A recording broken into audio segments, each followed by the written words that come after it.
I'm Arvind, and I'm from the University of Illinois, and I work with Professor Ima. So we begin with a very simple question of low-rank matrix recovery. Let's say we are given a low-rank matrix L, but some of its entries have been very badly corrupted. Then, given the corrupted observations D, is it possible to efficiently estimate the low-rank matrix? That's the key question here.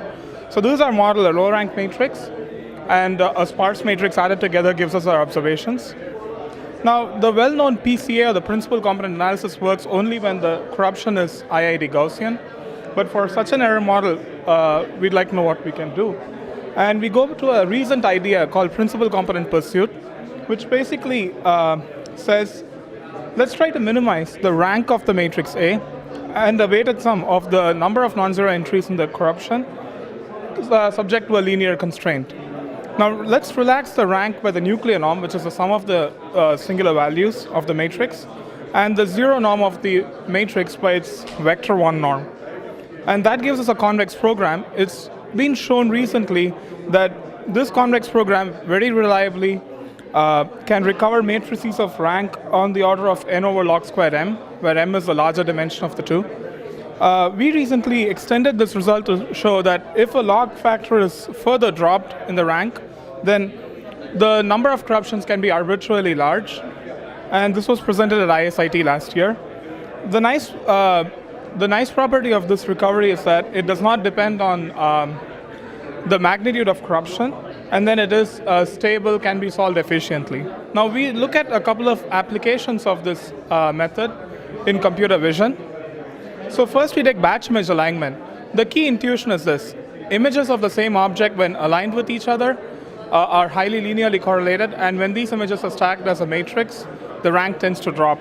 But then when they are misaligned, the rank tends to increase. So in mathematical terms, we are trying to solve this problem.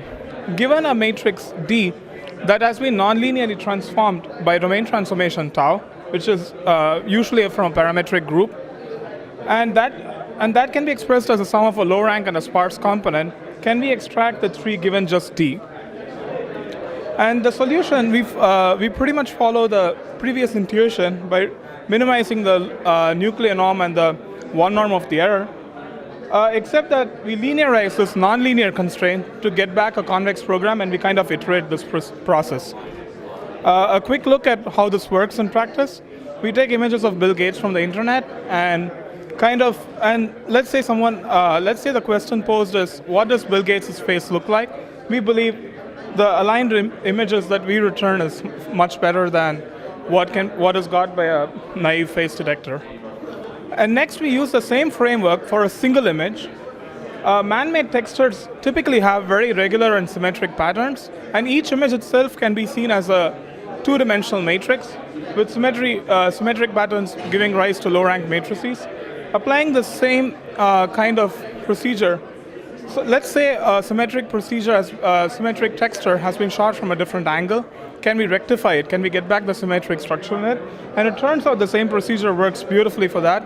And this is of particular use in urban environments where we can recover the symmetric pattern of the building, thereby giving us knowledge about the 3D orientation of the building. It also works very well with barcodes, printed text, and so on, and even other natural images with bilateral symmetry. And here's a cute example of where this can be useful, where we kind of edit a building by adding another image to it, but then the orientation of the overlapping image has been chosen so that it coincides with the geometry of the building. So this can have very deep implications for object recognition. Thanks.